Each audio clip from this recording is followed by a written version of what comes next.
section is all around PLC question number 2. How will we know that they know it?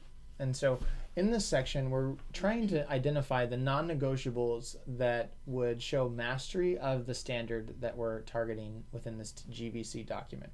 So if you notice this gray section here, once this gray section gets filled in, it's really something that shouldn't change. We're going to pull from the item specs. We might bring some teams of teachers here to really articulate what are those non-negotiables that have to be seen in student work and when students answer questions in order to make a defensible case that they've met the standard.